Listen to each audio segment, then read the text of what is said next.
Welcome once again to our weekly news roundup. I'm Alvin, your host, and here are the news.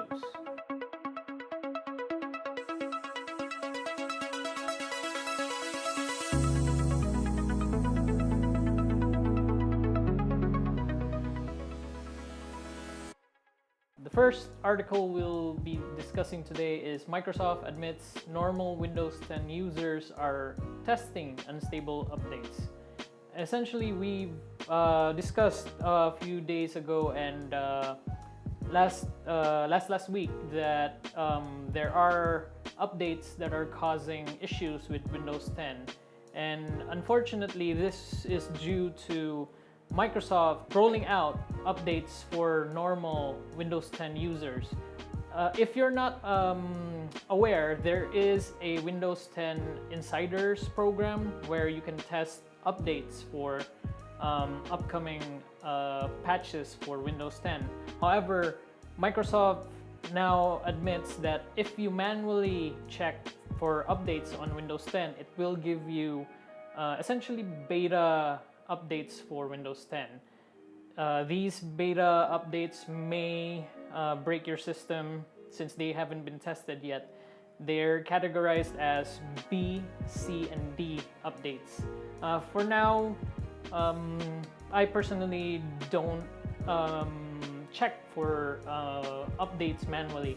I just set my Windows 10 to notify me for new updates since according to the article, the automatic updates are pretty much fine, but if you manually check for updates, it will give you these so-called patch B, patch C, and patch D updates. The next article is MIT researchers created ingestible capsule that can be controlled wirelessly through Bluetooth.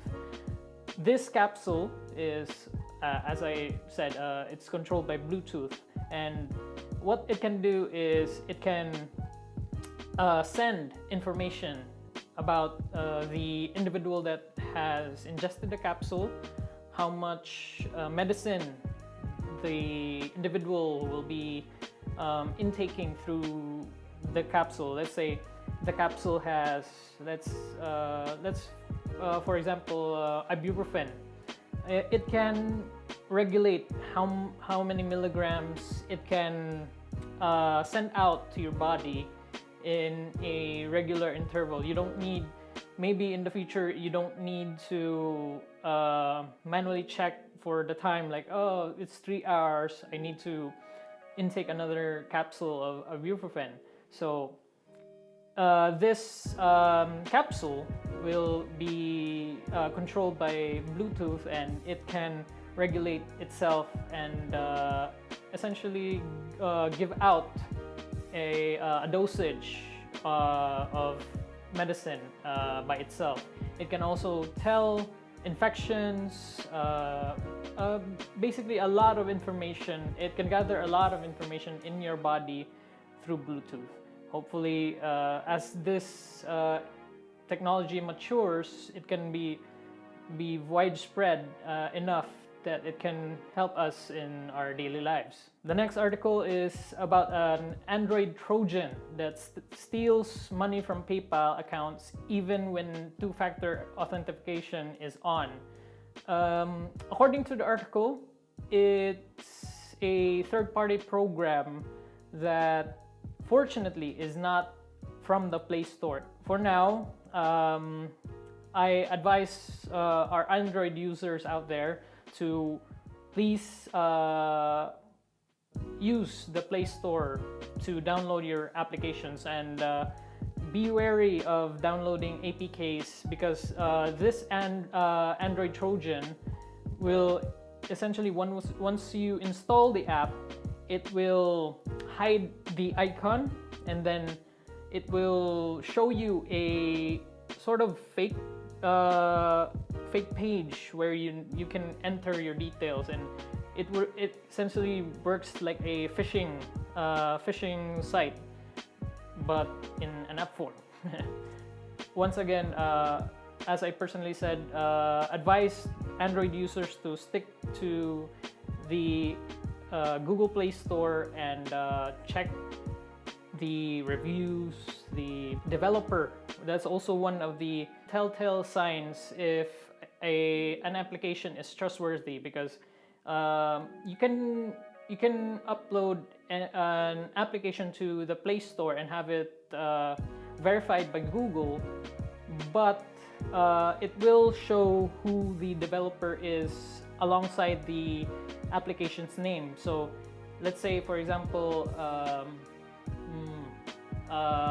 let's say Candy Crush. Candy Crush is developed by King, and you saw there are two Candy Crush applications on the Play Store.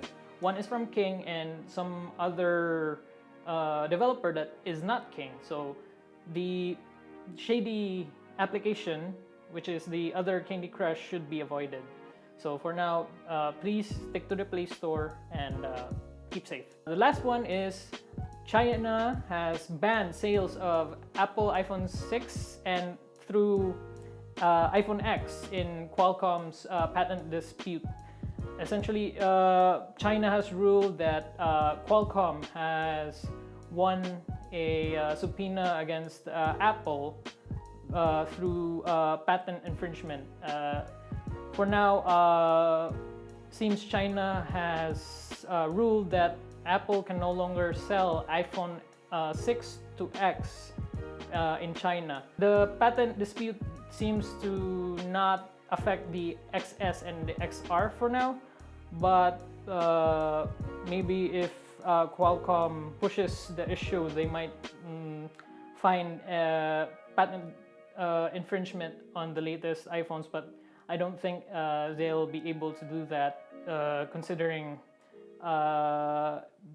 it's any rule such as this would take quite a while, and by the time any ban of a phone takes place, it's already replaced by the next model. So as I said, it only affects the 6 to X, which is pretty much obsolete in terms of the model. If you're up for buying an iPhone 6 in China, then unfortunately you won't be able to anymore. That is the news, and to promote discussion on the video, I've made a question of the week. This week's question is, what version of Windows are you currently using? And if you're using Windows 10, have you been affected by the recent issues with updates? And do you manually check your updates? Maybe you're affected with the new issue where you're receiving unstable updates. So let me know in the comments down below. Once again, this has been Alvin for OG Tech, and see you next time.